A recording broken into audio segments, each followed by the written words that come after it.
चैनपुर गांव का एक भोला भाला गरीब लेकिन हुनरमंद मोची था। वह अपनी पत्नी कलावती और बेटे कालू के साथ रहा करता था और मोची का काम किया करता था। लेकिन गांव में भी मॉडर्न चप्पल जूते आ जाने के कारण उसका धंधा बंद होने के कगार पर था, क्योंकि आजकल लोग नए नए डिजाइन के जूते व चप्पल पहनते थे और हाथ से बनाई हुई चप्पल उन्हें पसंद नहीं आती थी। ऐसे ही एक दिन कलावती सुंदर से कहती है, कलावती, सुन रहे हो जी? कालू ने कल से कुछ खाया नहीं, सूखकर कांटा हो गया है। घर में कुछ खाने को नहीं है। सुंदर, तो इसमें पूछना क्या था? साहब जी की दुकान से कुछ ले जाती खाने के लिए। कलावती, कल साहब जी की दुकान पर गई थी आटा लाने, लेकिन दुकानदार ने साफ मना कर दिया। बोला कि पहले का हिसाब चुकता करो, उसके बाद राशन मिलेगा। सुंदर, अब बात तो सही कह रहा है। साहब जी का बकाया ज्यादा हो भी गया है, पर क्या करें, कोई कस्टमर आता ही नहीं है। दुकान पर सब बगल के बाजार में खुले मॉल से मशीन से बने जूते ले आते हैं। कलावती, तो शहर में जाकर ही कुछ काम क्यों नहीं करते? शहर में कमाई अच्छी है, क्यों ना वही चलें? तभी अचानक ही सुंदर को उल्टी हो जाती है और वह कराहने लगता है। कालू, बाबूजी, क्या हुआ आपको? ठीक तो है ना आप? सुंदर, कुछ खाने को दे दो, बहुत जोर से भूख लगी है। अब नहीं बचूंगा, मर जाऊंगा। कलावती, बाहर से कुछ घास लाकर ही दे दो, नमक छिड़ककर उसे खा पी पाऊंगा तो भूख तो कम होगी ना। कलावती, ये आप कैसी बात कर रहे हो? कैसे दे दूं जी? पूरे घास पर तो बकरी और कुत्ते का मलमूत्र है और आप कह रहे हो वो घास मैं आपको दे दूं खाने को? सुंदर, कोई बात नहीं, उसे धोकर ही दे दो, नहीं तो यह भूख मेरी जान लेकर ही जाएगी। कलावती, पर 2 दिन से आप वही धोकर खा रहे हैं। अभी इसी कारण आपको उल्टी हुई है और उल्टी में सारा घास ही निकला है। हे भगवान, हमारी मदद करो। सुंदर, कालू, मैं नहीं बचूंगा।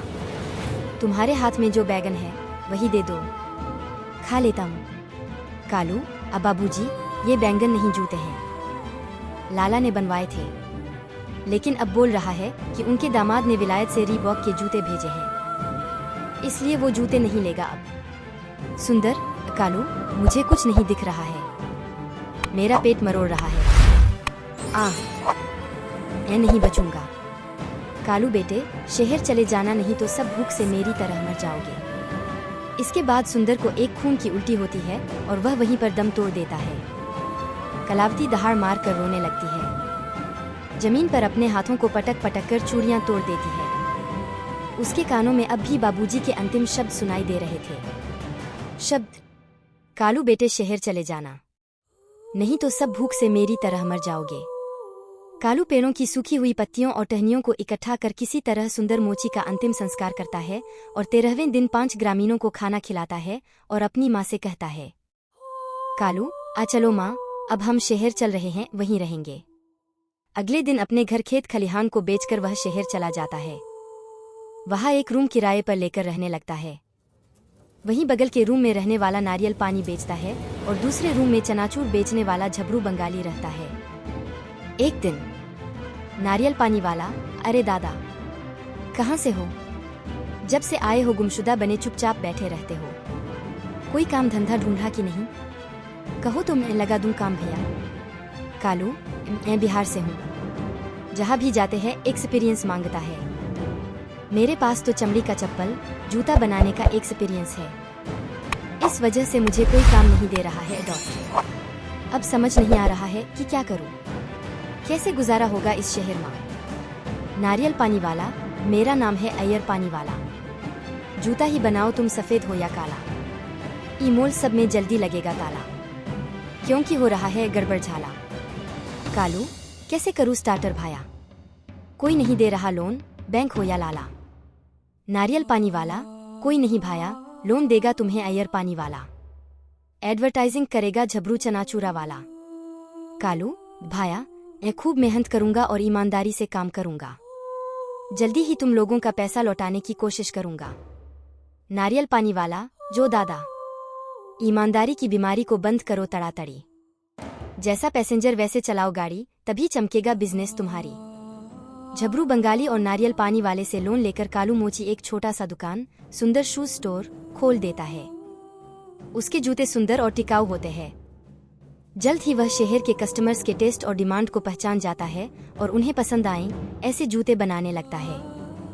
अय्यर नारियल पानी वाला और झबरू चनाचूर वाला बिजनेस बढ़ाने में उसकी मदद करते हैं। नारियल पानी वाला, आ जाएं, अपने साइज के जूते ले जाएं। सुंदर, सुडौल और सस्ता, झटपट नाम दें जो रास्ता।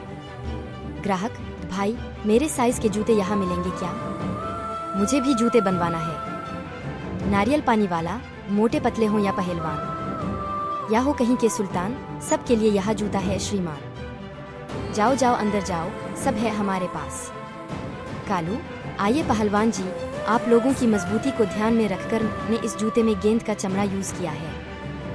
ये देखिए, बिल्कुल आपके लिए ही बना है ये जूता। ग्राहक, अच्छा, ये जूता नहीं फटेगा, इसका कोई गारंटी है क्या? है ना, मेरे जूते हर 5 महीने में फट जाते हैं। इस बात से बहुत परेशान हूँ। कितना ही महंगा जूता ले लूं, कोई भी नहीं टिकता। तुम्हारे जूते की क्या गारंटी है? अय्यर, कुछ महंगा पड़ेगा, लेकिन 1 साल की गारंटी मिलेगी। इस बीच अगर जूता फट गया तो दूसरा मिलेगा। पहलवान, कोई नहीं, मुझे बस जूते चाहिए, पैसों की कोई दिक्कत नहीं है। बताओ कितने लगेंगे? अय्यर, अजी 22,000 के एक। लेकिन आप नेशनल लेवल के पहलवान हैं, इसलिए 15,000 दे दीजिए।